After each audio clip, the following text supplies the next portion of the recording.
உலகில் நட்சத்திரமாக உலா வந்த விஜய் தன் திரை வாழ்க்கையில் மறக்க முடியாத நாட்கள் 3. முதலாவதாக 1992 ஆண்டு டிசம்பர் மாதம் 4ஆம் தேதி விஜய் கதாநாயகனாக அறிமுகமான நாளைய தீர்ப்பு திரைப்படம் வெளியான நாள் அது.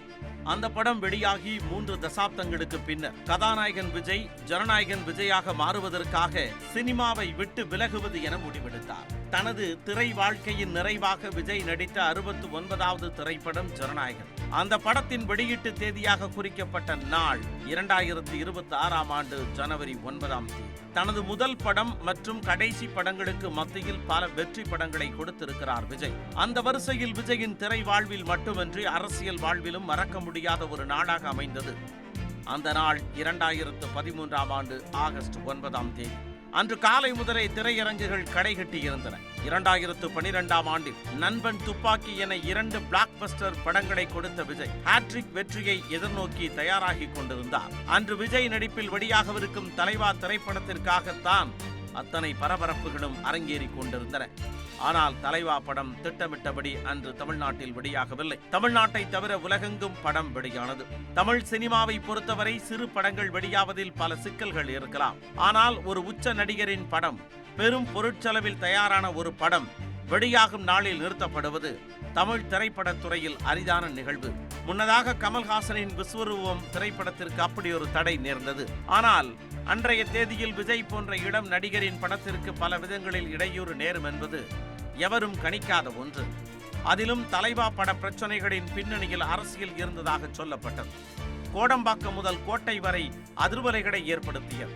அப்போதைய முதல்வர் ஜெயலலிதாவுக்கும் விஜய்க்கும் இடையே என்ன பிரச்சனை? தலைவா படம் தமிழ்நாட்டில் நிறுத்தி வைக்கப்பட்டது ஏன்? விஜய் அரசியலுக்கு வருவதற்கு முன்னராகவே அவரை அரசியல் மேகம் சூழ்ந்தது எப்படி என்பன போன்ற எல்லா கேள்விகளுக்கும் விடையளிக்கிறது இந்த சிறப்பு.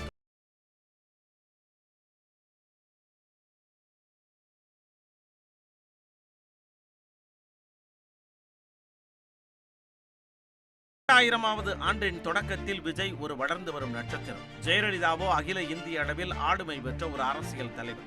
2 துருவங்களாக இருந்த இந்த இருவருக்கிடையில் பிரச்சனை வர எது காரணமாக இருக்க முடியும் என்று ஆராய்ந்தார். 2002ஆம் ஆண்டு சென்னை மத்திய சிறையில் நிகழ்ந்த ஒரு சம்பவம் முன்னால் நிற்கிறது. பொதுவாக அரசியல் கட்சிகள் நடத்தும் கூட்டங்களில் கலந்து கொள்வோருக்கு பிரியாணி வழங்குவது வழக்கம். ஆனால் பிரியாணி வழங்கிய ஒரு நிகழ்ச்சியில் தான் முதலாக விஜயின் மீது அரசியல் பார்வை பதிந்தது. 2002ஆம் ஆண்டில் நிகழ்ந்த அந்த சம்பவத்தை 20 ஆண்டுகளுக்கு பின்னரே பொதுவெளியில் பகிர்ந்து கொண்டார் ஓய்வு பெற்ற சிறைத்துறை டிஐஜியான ராமச்சந்திரன். சிறை கைதிகளை நல்வழிப்படுத்தும் முகமாக சிறைச்சாலைகளில் தொண்டு நிறுவனங்கள் வாரந்தோறும் பிரார்த்தனை கூட்டங்களை நடத்துவது வழக்கம். அந்த வகையில் கிரீன் இந்தியா பவுண்டேஷன் என்ற கிறிஸ்தவ அமைப்பு சென்னை மத்திய சிறையில் அத்தகைய கூட்டங்களை நடத்தி வந்தது. 2001ஆம் ஆண்டில் கிறிஸ்துமஸ் நெருங்கி வந்த சமயத்தில் சிறையில் இருந்த கைதிகள் பிரார்த்தனை கூடத்திற்கு வந்த பொறுப்பாளர்களிடம் தங்களுக்கு கிறிஸ்துமஸ் விருந்தாக மட்டன் பிரியாணி வழங்க வேண்டும் என கேட்டுக்கொண்டனர். கைதிகளின் ஆசையை குறித்து அந்த நிகழ்ச்சியை நடத்தும் தேவாலயத்திடம் சென்று பேசினார் பொறுப்பாளர்.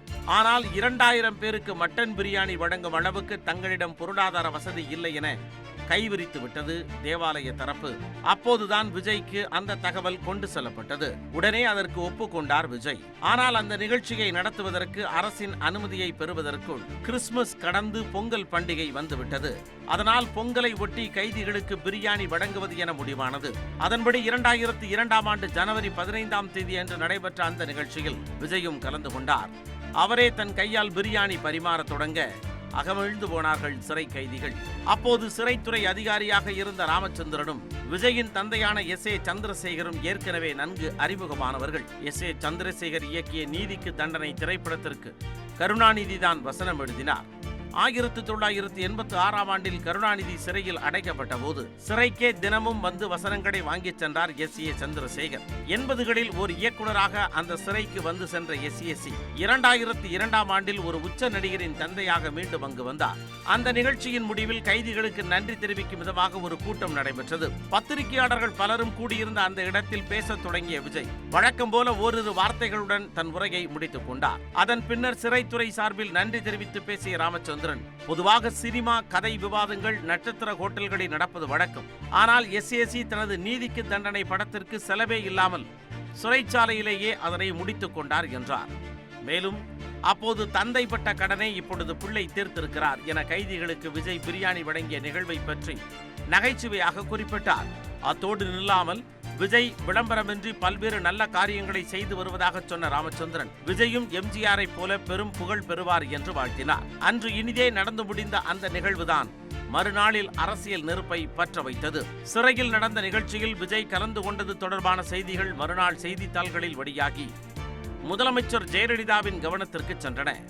கலைஞருக்கு நெருக்கமான எஸ். ஏ. சந்திரசேகரும் சிறைத்துறை அதிகாரியான ராமச்சந்திரனும் நன்கு பழகியவர்கள் என்பதும், விஜயை எம்ஜிஆர் போல வருவார் என ராமச்சந்திரன் வாழ்த்தியதும் ஜெயலலிதாவுக்கு கோபத்தை ஏற்படுத்தியதாக சொல்லப்பட்டது.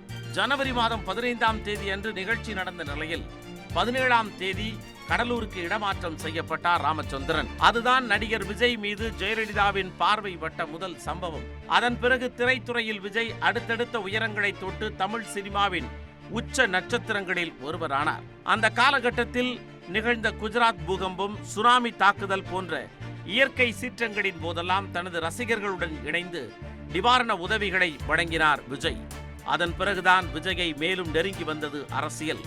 ஈழத்தை போர்மேகம் சூழ்ந்த நிலையில் ஈழத் தமிழர்களுக்கு ஆதரவாக தமிழ் திரையுலகம் பல போராட்டங்களை நடத்தியது. 2008ஆம் ஆண்டு அக்டோபர் 31ஆம் தேதி அன்று சென்னையில் நடிகர் சங்கம் நடத்திய 8 மணி நேரம் அடையாள உண்ணாவிரத போராட்டத்தில் பங்கேற்றார் விஜய். அப்போது ஈழப்போரை நிறுத்துமாறு வேண்டுகோள் விடுத்து பிரதமருக்கு தந்தி அனுப்புமாறு தனது ரசிகர்களிடம் கேட்டுக்கொண்டார் விஜய். அதையடுத்து பல்லாயிரம் பேர் பிரதமருக்கு தந்தி அனுப்பி தங்களது தமிழ் உணர்வையும் மனித நேயத்தையும் பதிவு செய்தனர். அதோடு நில்லாமல் ஈழத் தமிழர்களுக்கு ஆதரவாக நவம்பர் 16ஆம் தேதி அன்று உண்ணாவிரதம் இருக்கப் போவதாக அறிவித்தார் விஜய். தமிழ்நாடு முழுவதும் உள்ள தனது ரசிகர்கள் உண்ணா நோன்பிருந்து தங்களது உணர்வை வெளிப்படுத்த வேண்டும் என்று கேட்டுக்கொண்டார். அதற்கிணங்க விஜயின் ரசிகர்கள் தமிழ்நாடு முழுவதும் 300 இடங்களில் உண்ணாவிரதம் மேற்கொண்டனர். அந்த சம்பவம் தான் விஜய் மீதான அரசியல் கட்சிகளின் பார்வையை மாற்றியமைத்தது. விஜய்க்கு அத்தனை செல்வாக்கு இருக்கிறதா என அரசியல் கட்சிகள் ஆராய்ந்து கொண்டிருந்த காலகட்டத்தில் தனது ரசிகர் மன்றங்களை மக்கள் இயக்கமாக மாற்றினார் விஜய். அதனை அப்போதைய ஆளுங்கட்சியான திமுக ரசிக்கவில்லை. எஸ்ஏசி கலைஞரின் தீவிர ஆதரவாளர் என்ற போதும் சில விரும்பத்தகாத நிகழ்வுகள் அந்த சமயத்தில் அரங்கேறின. ஈரோட்டில் தனது ரசிகர் மன்றம் நடத்திய நலத்திட்ட நிகழ்ச்சியில் பங்கேற்க சென்றார் விஜய். ஆனால் விஜயை காரில் இருந்து இறங்க கூட விடாமல் தடுத்த காவல்துறையினர் அவருக்கு பாதுகாப்பு தர முடியாது என்று சொல்லி திருப்பி அனுப்பினர். அந்த சம்பவத்தால் வருத்தமடைந்த எஸ்ஏசி உடனடியாக விஜயை அழைத்துக் கொண்டு அப்போது முதல்வராக இருந்த கருணாநிதியை சந்திக்க சென்றார். உடனே ஈரோடு காவல்துறை அதிகாரிகளை தொடர்பு கொண்ட கருணாநிதி அவர்களை கண்டித்தார். இனிமேல் அதுபோன்ற சம்பவங்கள் நிகழாது என உறுதியளித்தார். ஆனால் அதன் பிறகும் அதுபோன்ற சம்பவங்கள் தொடர்ந்தன. விஜய் நடித்த படங்களுக்கும் பிரச்சனைகள் வரத் தொடங்கின. 2010ஆம் ஆண்டில் தீபாவளிக்கு திரைக்கு வரவேண்டிய காவலன் படம் கிறிஸ்துமஸுக்கு தள்ளி வைக்கப்பட்டு பின்னர் 2011ஆம் ஆண்டு பொங்கலுக்கு தான் திரை கண்டது. அதன் பின்னணியில் பல்வேறு காரணங்கள் சொல்லப்பட்டன. காவலன் படத்திற்கு முன்னதாக விஜய் நடிப்பில் வெளியான 6 படங்கள் தங்களுக்கு நஷ்டத்தை ஏற்படுத்தியதாக கூறிய விநியோகஸ்தர்கள் படத்தை வெளியிட மாட்டோம் என போர்க்கொடி தூக்கினர். அது மட்டுமின்றி காவலன் படத்துடன் தனுஷ் நடித்த ஆடுகளம் படமும் வெளியானது. ஆடுகளம் படத்தின் தயாரிப்பு நிறுவனம் அதிக திரையரங்குகளை கைப்பற்றியதால் காவலன் திரைப்படத்திற்கு தியேட்டர்கள் கிடைப்பதில் சிக்கல் ஏற்பட்டதாகவும் சொல்லப்பட்டது. அப்படி பல சிக்கல்களுக்கு மத்தியில் ஜனவரி மாதம் 14ஆம் தேதிக்கு பதிலாக 15ஆம் தேதி அன்றுதான் வெளியானது காவலன்.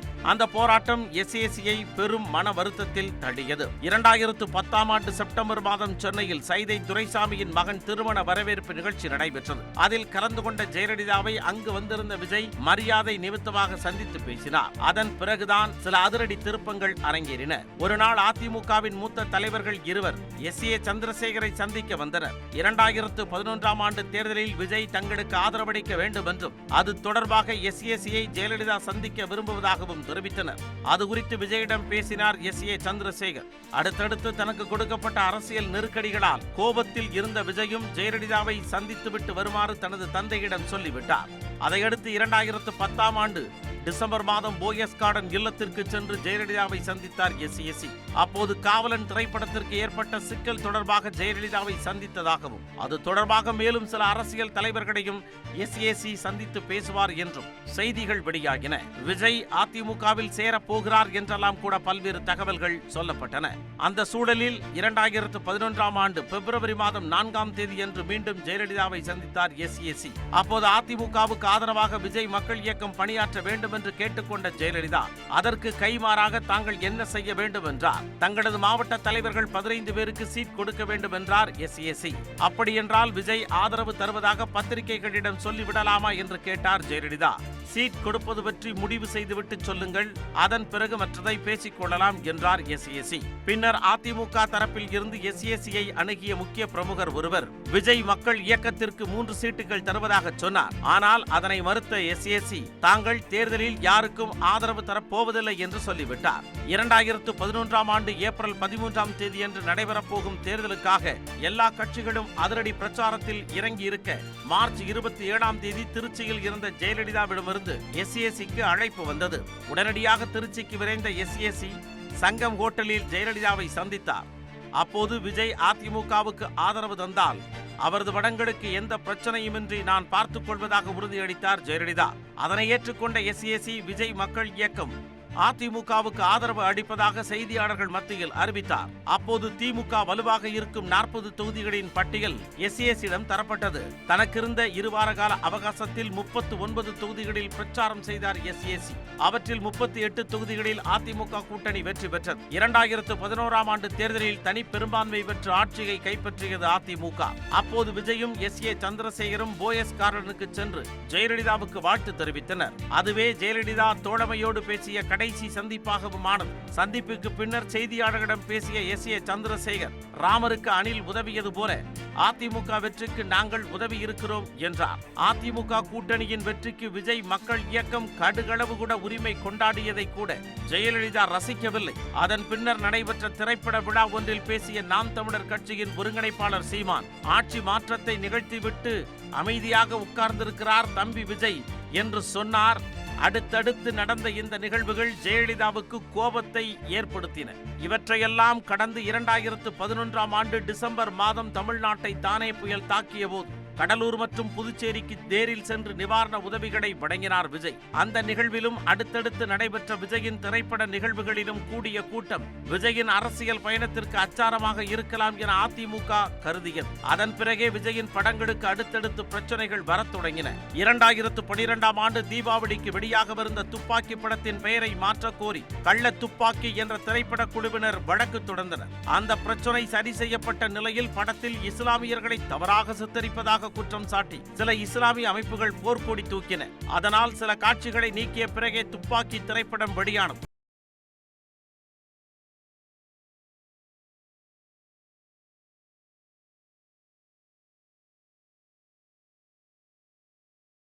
ஒரே ஒரு வசனத்தால் பெரும் சிக்கலை சந்தித்தது. படத்தின் போஸ்டரில் பட தலைப்புக்கு கீழே டைம் டு லீட், அதாவது தலைமையேற்கும் தருணம் என்கின்ற வாசகம் இடம் பெற்றிருந்தது. அது அப்போதைய முதலமைச்சர் ஜெயலலிதாவை கோபப்படுத்தியதாக பேச்சுக்கள் எழுந்தன. 2013ஆம் ஆண்டு ஆகஸ்ட் 9ஆம் தேதி அன்று தலைவா திரைப்படம் வெளியாகும் என அறிவிக்கப்பட்டிருந்தது. ஆனால் ஆகஸ்ட் 6ஆம் தேதி அன்று சென்னை மயிலாப்பூரில் உள்ள மல்டிபிளக்ஸ் திரையரங்கிற்கு ஒரு கடிதம் வந்தது. தலைவா திரைப்படத்தை திரையிடக்கூடாது என்றும் தங்களது எச்சரிக்கையை மீறி வெளியிட்டால் திரையரங்கில் குண்டு வெடிக்கும் என்றும் அந்த கடிதத்தில் குறிப்பிடப்பட்டிருந்தது. அதேபோல மேலும் சில திரையரங்குகளுக்கு கடிதம் வாயிலாகவும் தொலைபேசி வாயிலாகவும் மிரட்டல்கள் வந்தன. அத்தோடு ஓரிரு நாட்களில் வெளியாகவிருந்த தலைவா திரைப்படத்திற்கு அப்போது வரை கேளிக்கை வரி விலக்கு எதுவும் வழங்கப்படவில்லை. அதனை தாண்டி தலைவா திரைப்படத்தின் கதை அரசியல் தொடர்புடையது என்றும் அதனாலேயே திரைப்பட வெளியீட்டிற்கு சிக்கல் வந்திருப்பதாகவும் ஒரு தகவல் பரவிக் கொண்டிருந்தது. அதனை மறுக்கும் விதமாக அறிக்கை ஒன்றை வெளியிட்டார் விஜய். அதில் தலைவா குடும்பத்தோடு பார்க்கக்கூடிய ஜனரஞ்சகமான படமாக வந்திருக்கிறார். காதல், ஆக்ஷன், காமெடி என எல்லாவற்றுக்கும் முக்கியத்துவம் தரப்பட்டிருக்கிறது. படத்தில் துளியும் அரசியல் கிடையாது. யாரோ சிலர் பரப்பு வரும் வதந்திகளை நம்ப வேண்டாம் என்று குறிப்பிட்டிருந்தார் விஜய். ஆனாலும் தலைவா வெளியீட்டிற்கான சிக்கல் தணிந்தபாடில்லை. ரிலீஸுக்கு முந்தைய நாள் தயாரிப்பாளர்கள், விநியோகஸ்தர்கள் மற்றும் திரையரங்க உரிமையாளர்களின் அவசர கூட்டம் நடைபெற்றது. எப்படியாவது படத்தை வெளியிட்டுவிட வேண்டும் என்கின்ற முனைப்போடு விஜயின் தந்தை SA சந்திரசேகரும் தலைவா படத்தின் தயாரிப்பாளரும் பேச்சுவார்த்தையில் ஈடுபட்டனர். ஆனால் திரையரங்குகளுக்கு வந்த மிரட்டல்கள், வரி விலக்கு வழங்கப்படாதது ஆகியவற்றை காரணம் காட்டி திரைப்படத்தை வெளியிட மறுத்துவிட்டார்கள். அந்த சமயத்தில் கோடநாடு எஸ்டேட்டில் இருந்தார் முதலமைச்சர் ஜெயலலிதா. ஆகஸ்ட் 8ஆம் தேதியன்று படத்தின் தயாரிப்பாளர் மற்றும் இயக்குநரோடு நேரடியாக கோடநாடு எஸ்டேட்டுக்கு சென்றார் விஜய்.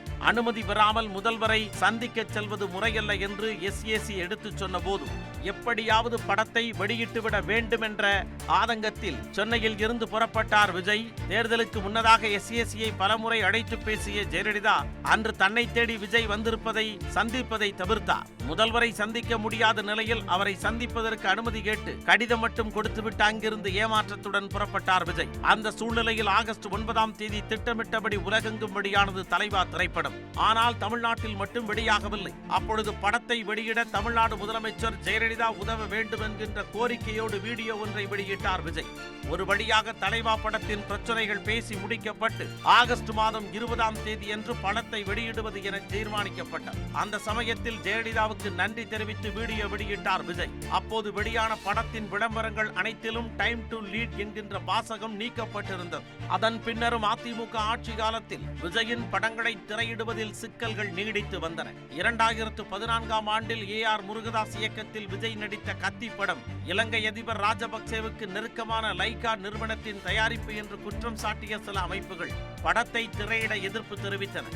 அந்த பிரச்சனை பேசி தீர்க்கப்பட்ட நிலையில் கோபி நயினாரின் கதையை திருடி கத்தி படம் எடுக்கப்பட்டதாக ஒரு சர்ச்சை எழுந்தது. 2014ஆம் ஆண்டில் இலங்கை பாதுகாப்பு அமைச்சகத்தின் இணைய பக்கத்தில் ஜெயலலிதாவை பற்றி மோசமான விமர்சனம் செய்யப்பட்டிருந்தது. அது தொடர்பாகவும் மீனவர்களின் நலனுக்காகவும் திரைப்படத்துறையினர் நடத்திய போராட்டத்தில் கலந்து கொண்ட விஜய் ஜெயலலிதாவுக்கு ஆதரவாக கருத்து தெரிவித்து பேசினார்.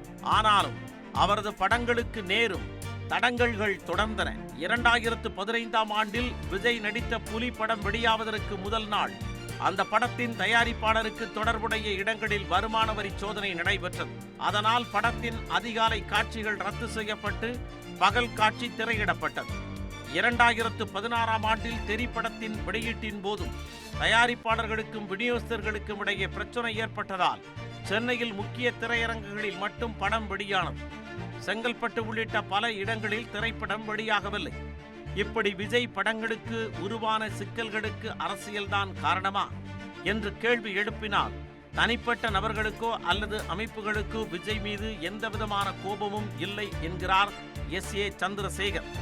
திரைத்துறையில் இருந்து மீண்டும் மக்கள் ஆதரவு பெற்ற ஒரு சக்தி உருவாகிவிடக் கூடாது என அச்சத்தாலேயே விஜய் படங்களுக்கு தடைகள் உருவாக்கப்பட்டிருப்பதாக சொல்கிறார் SAC.